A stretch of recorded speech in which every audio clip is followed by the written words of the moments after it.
అందరికీ నమస్కారం అండి. ఈరోజు చెప్పే కథ పేరు 'ఏకలవ్య' ఈ కథను రచించిన వారు ఉదయబాబు గారు. ఇంక కథలోకి వెళ్తే ప్రధానోపాధ్యాయుడు తనకు అందచేసిన బదిలీ ఉత్తర్వులను భద్రపరుచుకొని భర్తను అనుసరించింది జనని. విద్యార్థులను తన బిడ్డలుగా చూసుకునే జనని బదిలీపై తన భర్త ఉన్న ఊరికి వెళ్ళిపోతుందని తెలుసుకున్న విద్యార్థులు ఒక్కసారిగా టీచర్ మీరు వెళ్ళవద్దు, టీచర్ ప్లీజ్ వెళ్ళవద్దు అని రోదించడం మొదలుపెట్టారు. విద్యార్థుల రోదనతో పాఠశాల ప్రాంగణం దద్దరిల్లిపోయింది. జనని చేయి పట్టుకుని ఆమెను జాగ్రత్తగా కమలేష్ ముందుకు నడిపిస్తున్న కొద్దీ ఒక్కొక్క అమ్మాయి వచ్చి మేడం మెడ చుట్టూ చేతులు వేసి బల్లిలా అతుక్కుపోతుంటే వారిని ఓపికగా ఓదార్చి పంపుతూ భర్త సహకారంతో కారు దగ్గరికి చేరుకుంది. కమలేష్ డ్రైవింగ్ సీట్లో కూర్చున్నాడు. జనని ముందు సీట్లో అతని పక్కన కూర్చుంది.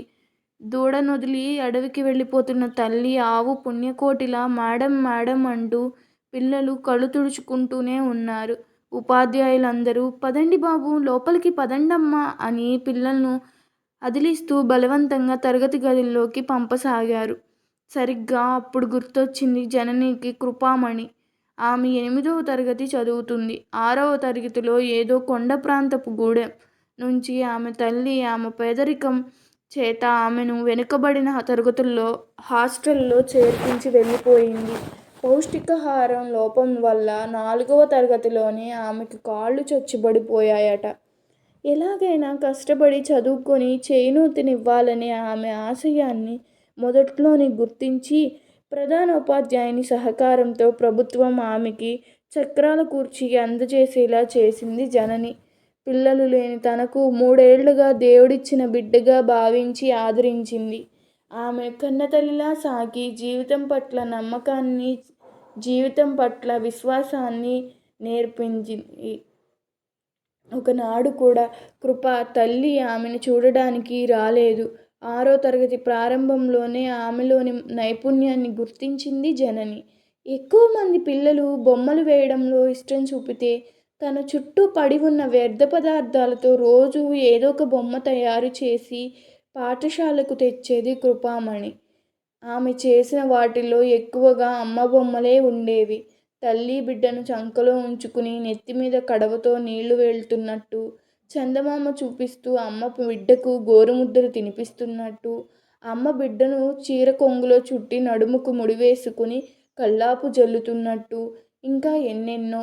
అన్ని బొమ్మల్లోనూ జీవకళ ఉట్టిపడేది. బోధనోపకరణాలు తయారీలో తనకు చేదోడు వాదోడుగా ఉండేది. తన సాయంతో ఎన్నో ప్రాజెక్ట్ వర్క్స్ పిల్లలందరి చేత చేయించి విద్యాశాఖాధికారుల చేత బెస్ట్ మోటివేటర్ అవార్డు కూడా పొందింది. ఆలోచిస్తూనే సంకల్పితంగా కమల్ ప్లీజ్ 2 నిమిషాల్లో వచ్చేస్తాను అని అతని సమాధానం కోసం కూడా చూడకుండా కారు దిగి పిల్లల్ని తప్పించుకుంటూ 8వ తరగతిలోకి వచ్చింది. ఆఖరి 2 బెంచీల మధ్య వీల్ చైర్లో కూర్చున్న కృపామణి మేడం వెళ్ళిపోతున్నారా? మళ్ళీ ఎప్పుడొస్తారు మేడం? నేను మీ దగ్గరికి రాలేకపోయాను మేడం, క్షమించండి అంది చేతులు చాస్తూ. జనని గబగబా కృప దగ్గరకు పరుగున వచ్చి అమాంతం కౌగిలించుకుంది. అమ్మా కృప, తప్పలేదు నాన్న. సారు ఉన్న ఊరికి వెళ్ళిపోతున్నాను. నిన్ను చూడడం కోసమే పరిగెత్తుకు వచ్చాను. వారానికి 1 ఉత్తరం రాస్తాను. సబ్జెక్టుల్లో నీకు ఏ అనుమానం ఉన్నా వెంటనే నివృత్తి చేసుకో. నువ్వు 10వ తరగతిలో 10కి 10 జీపీఏ తెచ్చుకోవాలి. ఇదే ఈ మేడం కోరిక. ఆరోగ్యం జాగ్రత్త నాన్నా. ఎంత కష్టంలోనూ నీ పెదాల మీద చిరునవ్వుని చెరగనిపోనివ్వకు. ఈ స్కూల్లో దాదాపు అందరు పిల్లలు ఏడ్చారు. కానీ నన్ను నవ్వుతూ పంపుతున్న దానివి నువ్వే. నీకు శిల్పకళ పట్ల మంచి అభిరుచి, నైపుణ్యం కూడా ఉన్నాయి. చదువుతో పాటు నీ దృష్టి బొమ్మల మీద కూడా కేంద్రీకరించు. నీలో అద్భుత శిల్పకళా శక్తి నీలో దాగి ఉంది. నీకు దేవుడు శుభం చేస్తాడు. వెళ్ళిరానా మరి అని కృపామణి బుగ్గ మీద ముద్దాడింది జనని. మేడం, అమ్మ ఇక్కడ ముద్దు పెట్టుకోవాలి బుగ్గ చూపిస్తూ అంది కృపామణి. జనని ఆమె బుగ్గ మీద ముద్దు పెట్టుకుంది. ఒక్క క్షణం తదత్యామంతో కళ్ళు మూసుకుంది కృప. అనంతరం చెయ్యి ఊపుతూ వెళ్ళిరండి మేడం. ఈరోజు ఏదో ఒక రోజు వచ్చేదే. నా చదువు పూర్తయినా మీకు బదిలీ అయినా మళ్ళీ మమ్మల్ని చూసే క్షణం వరకు నవ్వుతూ బతుకుతాను మేడం అని ఒక బాబు బొమ్మను జననికి అందించింది కృప. మీకోసమే మేడం, మీకు తమ్ముడు తప్పకుండా పుడతాడు. దానికి పదిలంగా అందుకొని కృప చేతులు మృదువుగా నొక్కి రాబోతున్న కన్నీటిని పెదవితో నొక్కి పెట్టి కారు దగ్గరికి వచ్చేసింది జనని. పెదవుల మీద చిరునవ్వు కళ్ళల్లో మెరుస్తుండగా మేడం వెళ్ళిన వైపు అలాగే చూస్తూ ఉండిపోయింది కృపామణి. ఇచ్చిన మాట తప్పకుండా జనని కృపకు ప్రతి వారం ఉత్తరం రాసేది. కృప కూడా తనకు జీవితం పట్ల గల భయాలు, అపోహలు, అనుమానాలు అన్నీ అడిగేది. తనకు తెలిసినంతవరకు సమాధానాలు ఇచ్చేది. 10వ తరగతిలో ఉండగా తనకు బాబు పుట్టాడని జనని రాసిన ఉత్తరం చదివి మురిసిపోయింది కృప. జనని కోరుకున్నట్టే పబ్లిక్ పరీక్షలో 10కి 10 జీపీఏ సాధించిన కృప మనసులోనే అభినందించిన ఆమెను ఆమె తల్లి తీసుకువెళ్ళిపోయిందని తెలిసి ఎంతో బాధపడింది. తరువాత ఎంతో ప్రయత్నించినా కృపామణి జాడ తెలియలేదు ఆమెకు. దాదాపు 7 సంవత్సరాల తరువాత తన అద్భుత కళా ప్రతిభతో విగ్రహాలు జీవం ఉట్టిపడేలా తయారు చేస్తూ వినూత్నికెక్కిన కృపామణిని రాష్ట్ర ప్రభుత్వం శిల్పకళాకారగానికి చెందిన అత్యుత్తమ అవార్డుకు ఎంపిక చేసింది. ఉగాది పర్వదినాన జరిగిపోయే వేడుకలలో ఆమెకు ఆ అవార్డును ముఖ్యమంత్రి స్వయంగా ఆమెకు అందజేశారు.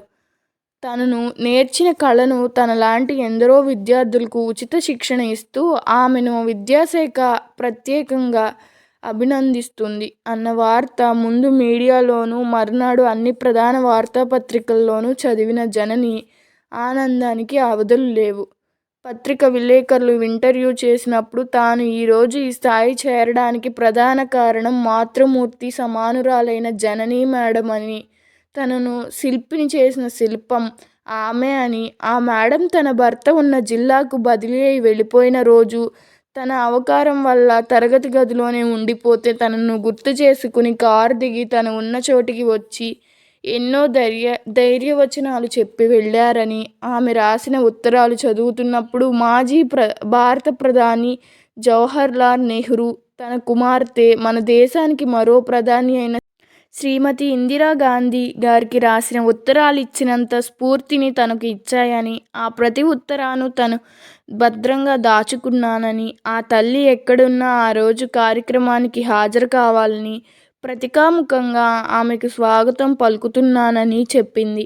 తన ఉపాధ్యాయుని పట్ల అంత ప్రేమాభిమానాలతో, గౌరవభావంతో, అమృతతుల్యమైన మాటలు ఆమె మాట్లాడుతూ ఉంటే తెలిసిన అందరూ జనని వేనోళ్ల కొనియాడారు.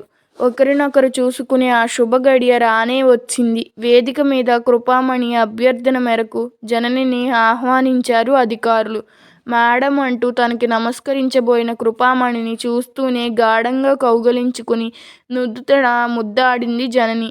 ఇద్దరి కళ్ళల్లో ఆనంద బాష్పాలు గంగలై ప్రవహించాయి. ఉగాది వేడుకలలో ఒక విద్యార్థిని, తన జీవితానికి మార్గదర్శిగా నిలిచిన ఉపాధ్యాయుని జనని విగ్రహాన్ని ముఖ్యమంత్రి చేత స్వయంగా ఆవిష్కరింపజేస్తుంటే ఆ అపురూప దృశ్యం ఎన్నో కోట్ల విద్యార్థుల హృదయాలను పులకింపచేసింది.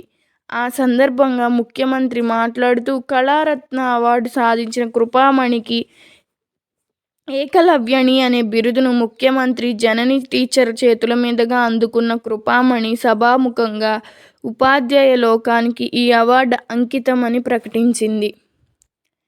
ఈ కథ మీకు నచ్చినట్లయితే మీ అభిప్రాయాన్ని కామెంట్ రూపంలో తెలపండి. ధన్యవాదములు.